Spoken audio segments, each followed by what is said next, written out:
Ouais les potox, c'est Antox et bienvenue dans cette nouvelle vidéo consacrée à la critique de l'épisode 15 de Deux cerveaux. Et c'est une première pour le coup avec cette émission, puisque l'épisode, je pense que c'est le plus mauvais épisode de l'émission.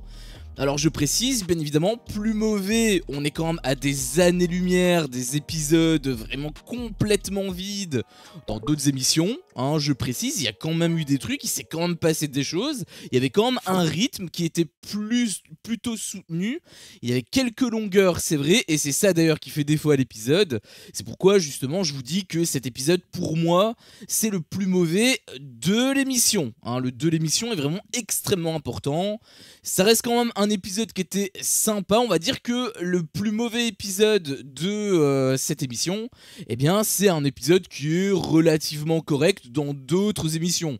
C'est même, je pense, la moyenne dans d'autres émissions. Donc c'est vraiment pour te dire à quel point Deux cerveaux, c'est quand même un step au-dessus. Mais je ne peux pas vous mentir, l'épisode, il était sympa, oui, c'est vrai, mais par rapport à ce qu'on a été habitué avec cette émission précisément, j'ai trouvé qu'il était grave en dessous, et justement je vais vous développer pourquoi. Tu pourrais penser que c'est justement à cause de ce changement de règles, puisque je t'avais dit que voilà, avec deux Power, il a fallu attendre 2 semaines pour que les règles changent, et à partir de là ça a commencé un petit peu à puer la merde. C'est vrai, mais ça a rien à voir avec ça. Pour le coup, le changement de règles, il était même plutôt sympa. Est-ce qu'il était équilibré ? Je sais pas, j'aurais tendance à dire que oui, même si du coup ça fait 2 fois plus d'éliminés, puisque la règle en question c'était tout simplement que au lieu d'avoir la team alpha contre la team bêta comme on a eu l'habitude, et bien là ça se fait en binôme. Et justement, quand j'ai vu ça au début, je me suis dit mais attends, mais pourquoi est-ce qu'ils nous ont cassé les couilles avec la team alpha et la team bêta si ça n'a plus aucun rapport? Je commençais un petit peu à m'énerver, mais je me suis vite calmé puisqu'on a eu une réponse. En fait, le binôme en question, ça ne peut pas être le binôme de la team bêta et le binôme de la team alpha, non non non, ça doit être mélangé. Donc automatiquement, la justification avec la team alpha et la team bêta avait lieu, donc ça allait, c'était quand même plutôt cool. Petit bémol quand même, mais ça c'est vraiment plus à contre-coup, mais je trouve que c'est un petit peu dommage qu'ils aient quelque part un petit peu semé les graines. Je m'explique, en gros je t'avais dit que quand ils ont donné les badges etc, c'est pas fait comme d'habitude. C'est ce que je t'avais dit à l'épisode dernier. Et bah directement après on a eu justement l'annonce d'une nouvelle règle en mode un petit peu cliffhanger. On savait pas c'était quoi les règles à ce moment là, mais quelque part c'est vrai que la manière dont les badges ont été distribués, étant donné que c'était complètement différent, on pouvait se douter qu'il allait avoir quelque chose de différent. Je l'ai un petit peu senti quand ça avait été développé, enfin quand ça a été dévoilé au tout début, enfin l'épisode dernier je veux dire, par rapport au badge etc. J'avais un petit peu compris qu'il allait se passer un truc, en tout cas je le sentais. Et c'est le petit bémol, c'est dommage qu'ils aient pas vraiment gardé le suspense jusqu'au bout, où en fait ils te font croire que c'est une semaine classique où ils distribuent les badges de manière traditionnelle. Comme ça en fait l'impact de cette fameuse de ce fameux changement de règles aurait été un petit peu plus fort, je pense. Après voilà, ça reste quand même très très fun, parce que dans tous les cas, bon, le changement de règle, il s'est fait à la fin de l'épisode, donc on se doutait de toute façon qu'il allait en avoir un dans cet épisode-là, donc c'est moins grave que si par exemple le teasing là, de l'annonce d'une nouvelle de changement de règle se serait fait après l'épisode, enfin l'épisode du lendemain. Là ça aurait déjà été un petit peu plus problématique. Là en l'occurrence ça l'est moins, mais voilà, on va dire que ils auraient pu jouer davantage avec le suspense. Voilà, c'est juste ça, mais dans tous les cas, bon, la règle elle était quand même cool, elle était quand même plutôt bien amenée par rapport à ce qu'on est habitué, franchement c'est ok, hein.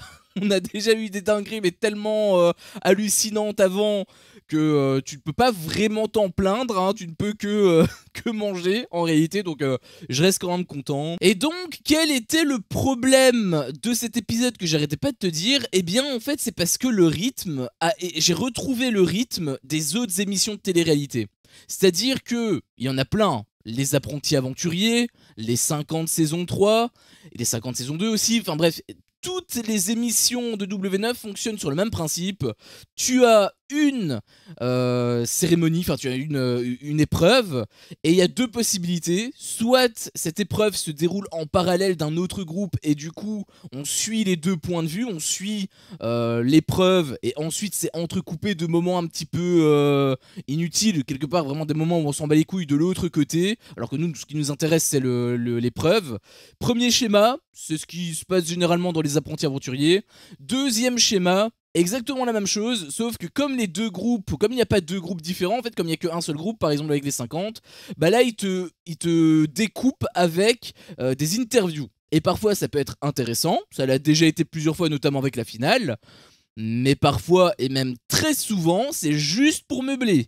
Et du coup, bah, tu ne peux même plus apprécier l'épreuve, en fait, puisque t'as toujours une interview qui casse les couilles. Là, avec cette émission, c'était un petit peu l'exception qui confirmait la règle, puisque, eh bien, on a eu, justement, des épreuves qui étaient d'une traite où il y avait pas d'interview, ou en tout cas peut-être très très peu, mais j'ai même pas souvenir, rien que pour te dire, j'ai même pas souvenir qu'il y avait des interviews, ou alors c'était vraiment des interviews qui étaient assez bien ponctuées, tu vois, on n'était pas noyé dans des interviews à tel point qu'on pouvait même plus voir le jeu.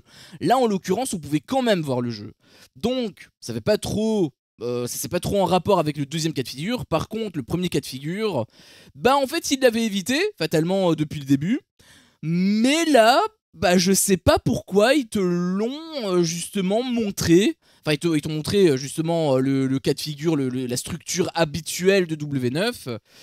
Et c'est pas forcément pour me plaire, parce qu'en fait justement on a suivi le test pour savoir qui allait pouvoir choisir son binôme en premier, hein. D'ailleurs c'était extrêmement con, parce qu'en gros, voilà, les joueurs qui ont été appelés, bon, ils ont eu la confirmation de la règle, enfin du changement de règle, et ensuite ils ont enchaîné directement avec un test. Et ce test avait pour but d'établir un classement, et les premiers qui pouvaient, enfin ceux qui étaient le plus haut en fait, tout simplement, pouvaient choisir leur binôme. Sauf qu'il y a plusieurs problèmes. Bon déjà, je sais pas si t'as compris, mais on parle de la team bêta. C'est-à-dire que c'était la team bêta qui pouvait choisir la team alpha, qui pouvait choisir leur binôme.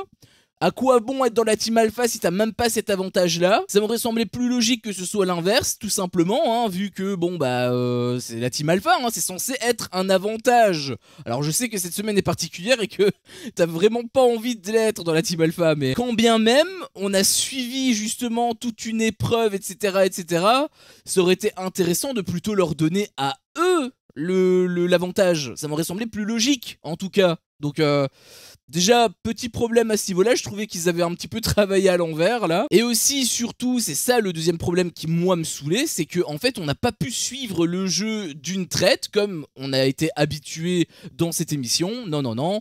Cette fois-ci, on est retourné dans les travers, on est retombé dans les travers, et on a eu justement ce ping-pong entre le jeu qui était très intéressant, et la partie que je t'avais dit qui était extrêmement chiante, hein, la partie, là, de l'exposition, là, sur l'industrie de la science, je sais pas trop quoi, où on voyait des cerveaux et tout.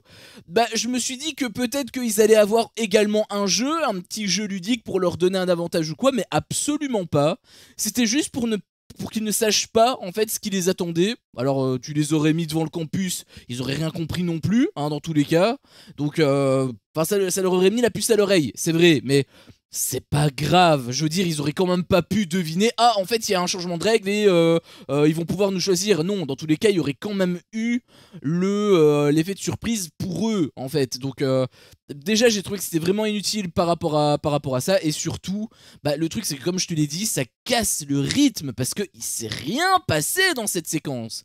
Vraiment, ce sont toutes des petites séquences. Il y en a eu deux d'ailleurs, des séquences comme ça, où bah, c'était un petit peu drôle à certains moments, c'est vrai, mais c'était vraiment drôle, mais c'est le niveau le plus bas de l'humour, hein. Alors que à côté, t'as quand même l'épreuve qui est nettement plus pertinente et intéressante. Et du coup, bah, quand j'ai vu ça, je me suis dit, ah non, là je revois la structure des autres émissions de W9, je me suis dit, ah non, ils ont quand même pas osé.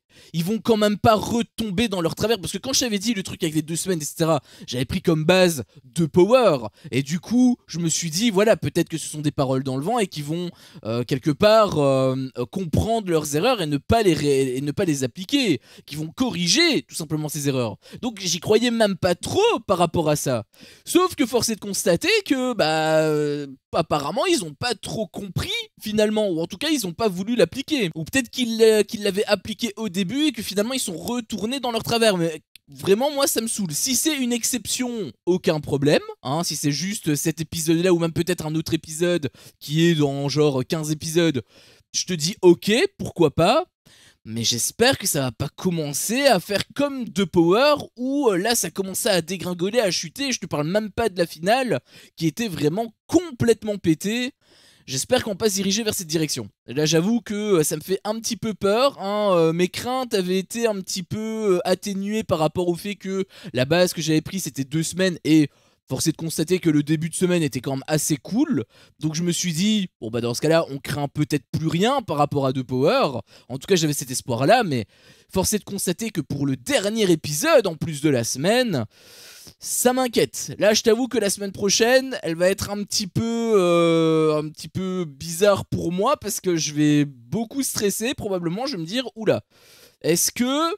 ils vont nous emmerder? Est-ce qu'on va pouvoir quand même revenir sur le droit chemin? Je sais pas, on le saura la semaine prochaine de toute façon, mais...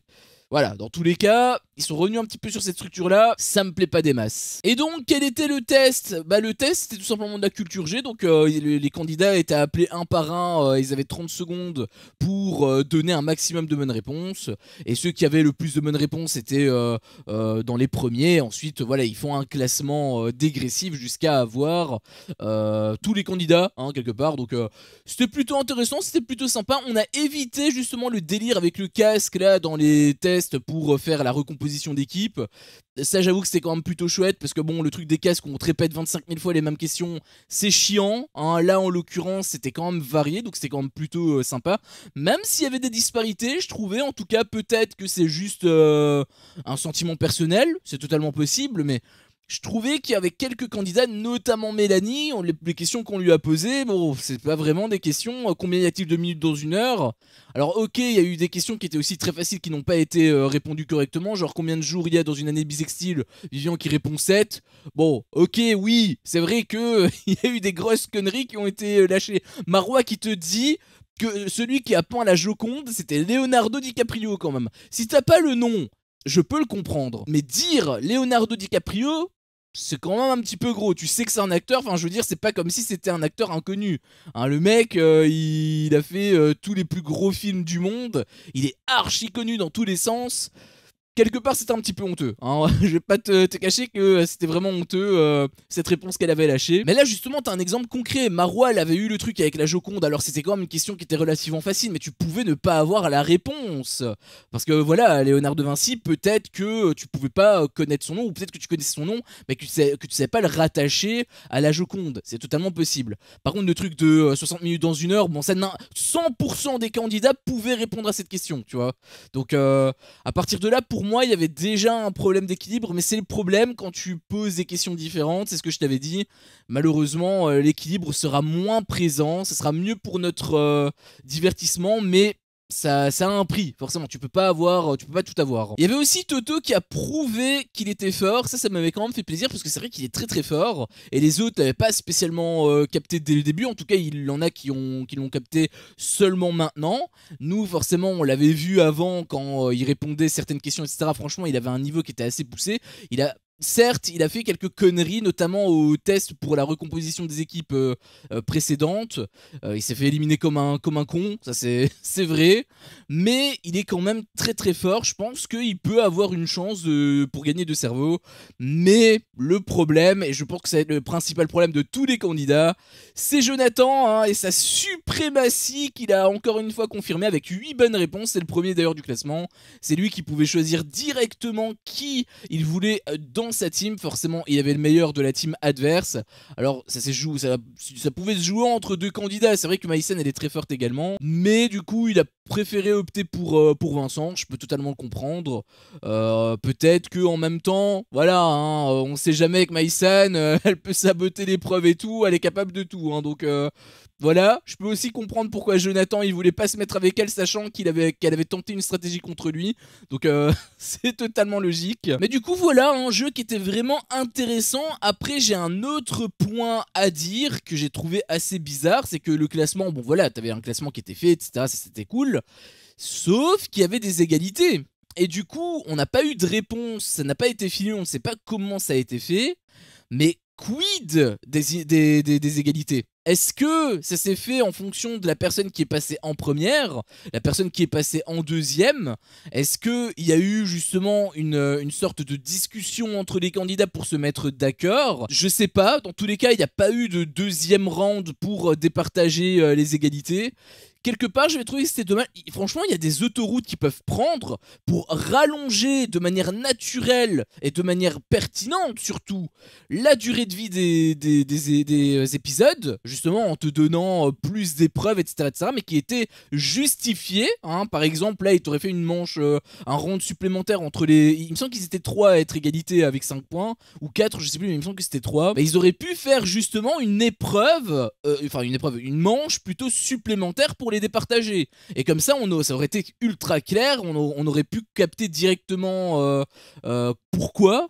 Et je trouvais que c'était un petit peu plus bizarre en fait, hein, le truc. Quelque part c'est vraiment dommage parce que c'est des questions que normalement on devrait même pas se poser, et pourtant moi je me les suis posées. Donc c'est vraiment dommage parce que c'est un truc de con, mais il suffisait de donner une petite réponse. Vraiment, ça pourrait même pu être en mode un peu flashback quelque part. Alors j'aime pas les trucs de flashback, hein, parce qu'ils te montrent des trucs de flashback d'il y a 5 minutes. Bon, ça c'est vraiment nous prendre pour des cons, comme si on avait oublié ce qui s'était passé. Je repense justement avec l'épreuve où il y a eu une triche et où on te l'a remontré en mode flashback juste après. Bon, on a compris, hein, qu'il y avait tricherie, on a vu l'épisode, mais là en l'occurrence il nous l'aurait pas filmé, donc au moins ça aurait été déjà un petit peu plus pertinent, et tout simplement, comme je te l'ai dit, rallonger en donnant un round supplémentaire, pour moi ça aurait été plus équitable. Donc vraiment il y a des autoroutes qui peuvent prendre, qu'ils ne veulent pas prendre, je ne sais pas pourquoi, alors que dans d'autres émissions, ils te prennent ces autoroutes là, mais même pas de manière naturelle comme je te dis avec un round supplémentaire ou quoi. Non non non, là ils te rallongent volontairement la durée de vie, mais artificiellement surtout, avec des histoires d'amour à 2 balles, avec des blagues qui sont limite scriptées. Tout ça, ce sont des défauts que W9 n'ont pas appliqués dans cette émission, en tout cas pas jusqu'à présent, parce que c'est vrai qu'avec l'industrie, oui, c'est vrai que là ça a été fait. J'espère que ce sera la dernière fois, encore une fois. Mais du coup, voilà, ils ont vraiment des gros boulevards avec le round supplémentaire qu'ils l'ont pas pris. Ou alors ils l'ont pris mais ils l'ont pas filmé, mais ça m'étonnerait, hein, parce que forcément tu filmes un truc comme ça, c'est obligé que tu filmes quelque chose comme ça, c'est pas possible autrement. Donc je sais pas comment ça s'est fait, là en l'occurrence j'en ai strictement aucune idée, mais ça s'est fait. Donc on n'a pas de réponse, mais du coup c'est à notre propre interprétation, mais bon... C'est pas forcément le but d'une télé-réalité, hein, l'interprétation personnelle. Donc on a pu enchaîner avec la découverte des binômes, comme je te l'ai dit, Jonathan et Vincent. Ça pour moi c'était quand même le meilleur choix possible pour Jonathan. Et il y a eu également Eddie et Vivian. Eddie, il était vraiment pas content de se mettre avec Vivian, à tort même, parce que ça a été le premier à trouver la solution pour l'étape 1 du test qu'on a suivi. Je vais le développer un petit peu après, mais peut-être qu'il a réagi, mais à tort, parce que là en l'occurrence il avait quand même eu une bonne réponse, il avait quand même été plutôt performant, donc peut-être que Eddie a mal parlé là sur ce coup là. Il y avait aussi Maïsen et Nicolo qui m'ont beaucoup fait rire, parce que t'avais Nicolo qui disait qu'elle était diabolique, etc. Et t'avais Maïsen qui était toute contente. Oh merci pour les compliments. C'était très drôle de voir un petit peu l'effet inverse. Tu lui dis des choses horribles, elle est contente. Un petit peu à la Cruella quelque part, ça Ça m'a beaucoup fait rire. Il y avait également Benoît et Marois, Anaïs et Nabil, Mel et Carla, et Toto et Solène. Et j'ai trouvé pour le coup que c'était très hypocrite. Parce que forcément, au début, quand tu prends Maïsen, quand tu prends Vincent, bon, tu te doutes de pourquoi tu les prends. Hein, tu les prends pas parce que ils sont nuls, justement. Tu les prends parce qu'ils sont forts. Et donc, les autres candidats prennent les candidats qui, justement, sont un peu plus faibles. Bah, le truc, c'est que tu les prends pas parce que ils sont forcément performants. Bon, peut-être que Mel, oui, parce que voilà, c'est son ami, Carla, etc., etc. Peut-être, c'est totalement possible. Mais le reste, tu les prends juste parce que bah il reste que eux. Alors eux, ils sont pas au courant, ils savent pas comment ça s'est déroulé. Mais dans tous les cas, tu te doutes que c'est pas affectif, parce qu'il y en a beaucoup qui disaient oui, c'est parce que je t'ai amené Nabil par exemple. Alors peut-être qu'il aime bien Anaïs, c'est totalement possible. Mais le truc, c'est que avant, en tout cas, d'avoir l'info, à moins qu'ils avaient l'info dès le départ, mais nous on l'avait pas vu, on l'avait pas eu. Automatiquement, tu penses que tu vas jouer contre eux. En fait, c'est mathématique quelque part. Sauf que pas du tout. En fait, justement, ton binôme, c'est soit tu gagnes avec lui, soit tu perds et tu pars avec lui. Parce que oui, il y a eu il y aura plutôt deux personnes qui vont être éliminées. Donc en un coup. Et là tu pourrais penser que voilà, parce qu'ils t'ont fait une sorte de test à plusieurs étapes. Enfin déjà à plusieurs manches. Genre première manche ils sont 6. Première manche, les deux premiers qui gagnent ils sont sauvés. Donc il reste plus que 4 binômes. Et deuxième manche, ceux qui gagnent ils sont sauvés aussi. Et donc il restera que 2 binômes. Mais ces 2 binômes là seront en duel, non pas dans leur binôme, c'est-à-dire binôme A 1 et 2 qui s'affrontent et binôme B 1 et 2 qui s'affrontent. Non, non, non, c'est binôme A qui affronte binôme B. C'est-à-dire que si binôme B perd, par exemple, eh bien, ça signifie que le binôme B, intégralement, donc joueurs 1 et 2, partent aussi. Donc, c'est pour ça que je te dis qu'avec le côté un petit peu équilibre, peut-être que ça allait pas trop, parce que du coup il y a 2 éliminés au lieu d'un, donc c'est quand même un petit peu plus... c'est le double en fait, hein, globalement. Mais également il faut dire ce qui est, ça ajoute également un enjeu supplémentaire et ça te marque peut-être l'entrée à une nouvelle phase de jeu. Parce que un petit peu comme avec un tournoi, tu as les poules, et puis tu as donc les groupes, les phases de groupe, etc., etc. Puis tu as les phases finales, donc quart de huitième de finale, quart de finale, demi-finale, etc., etc.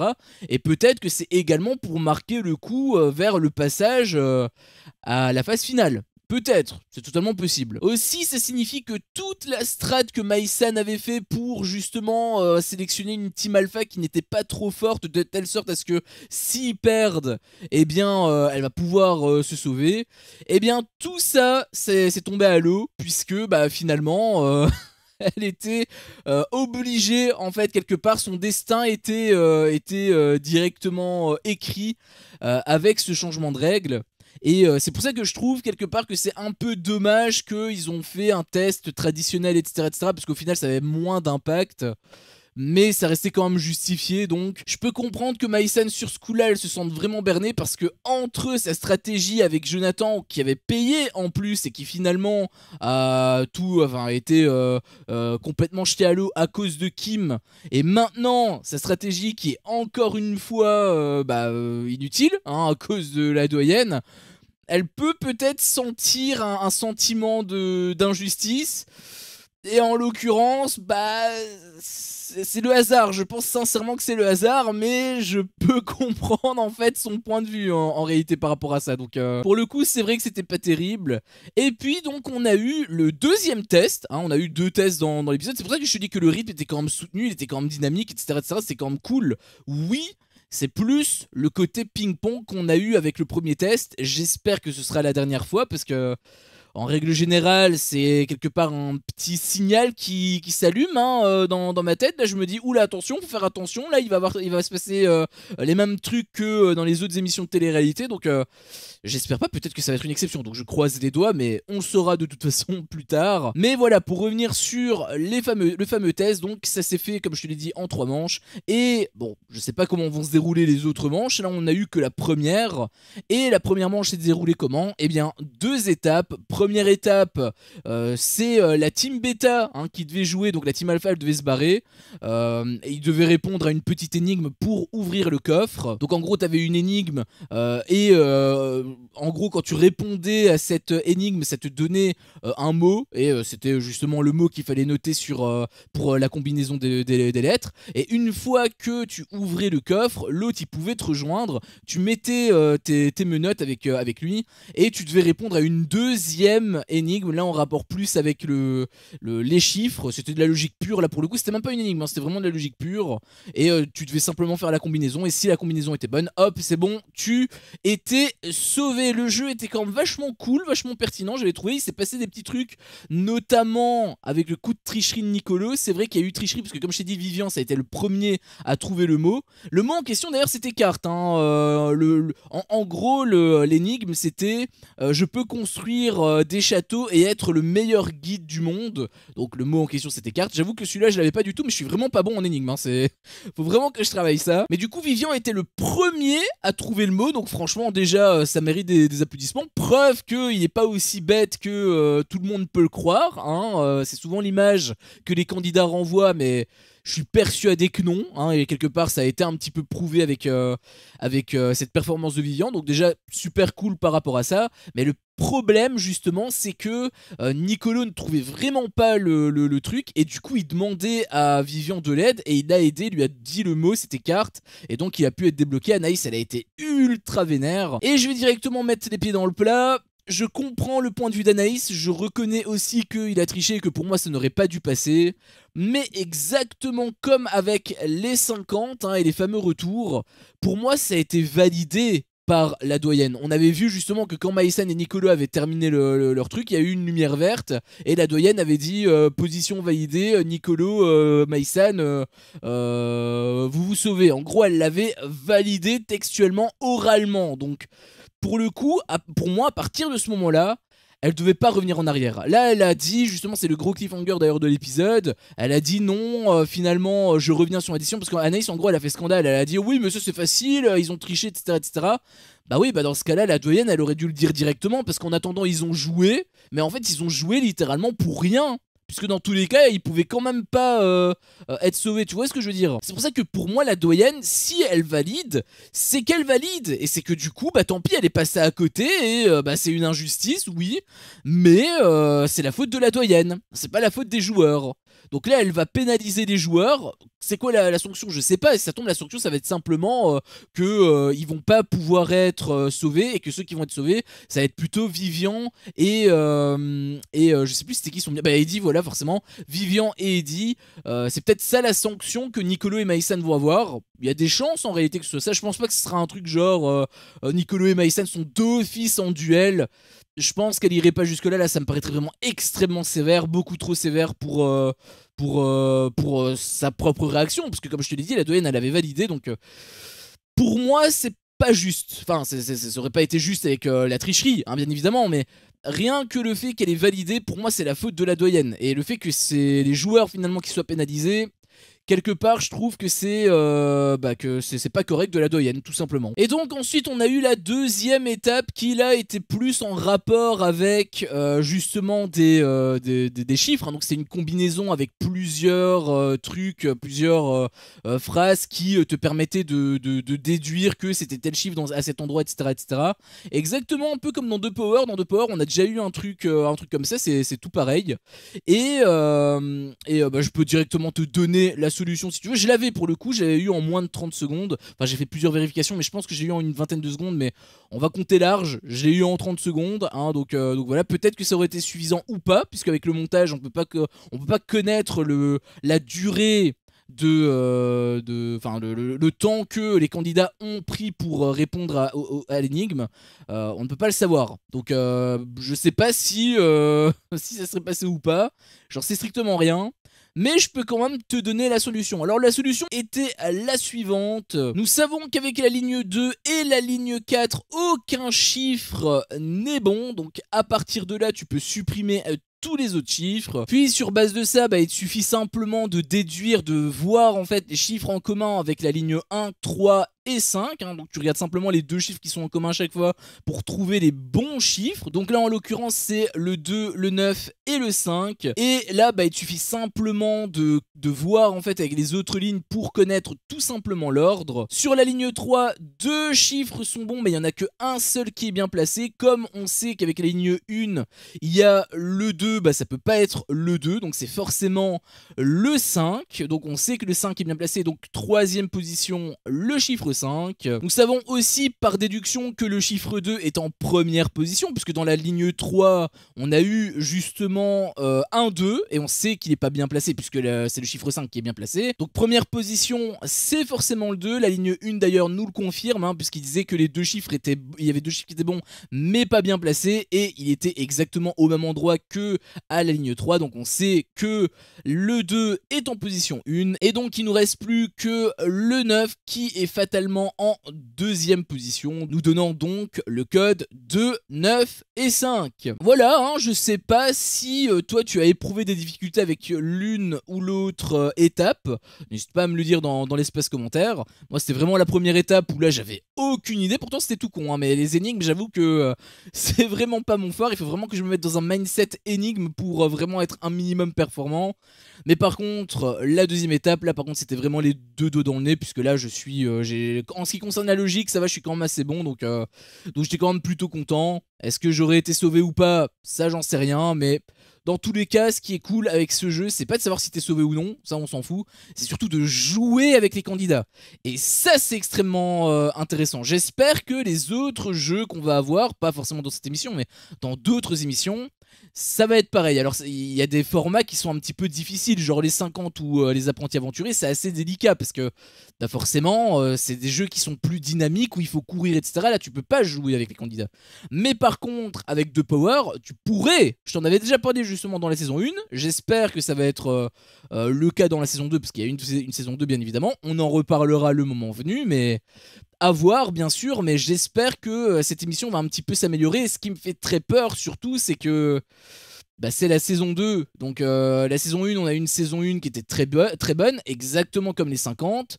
Sauf qu'avec les 50, ils sont partis en couille. Et j'ai un petit peu peur que ça suit le même chemin. Bon, on y reviendra le moment venu encore une fois, mais ça me fait quelque part un petit peu peur. Mais par rapport à cette saison 1 de Deux Cerveaux, voilà, c'est vraiment un gros point fort. Le fait qu'on puisse jouer avec les candidats, c'est quelque chose de con hein, pourtant, mais pourtant c'est efficace. Enfin bref, sur ce, c'était mon avis sur cet épisode. Si mon contenu te plaît, fais-le moi savoir en me laissant un énorme pouce bleu. À chaque fois que je vois ça, je vois que mon contenu plaît, et donc moi, ça me motive à continuer. Si t'es pas encore un peu tox, qu'est-ce que tu attends pour me défoncer ce gros bouton rouge? N'hésite pas à activer la cloche pour ne rien louper, et je te dis à la prochaine pour une prochaine vidéo.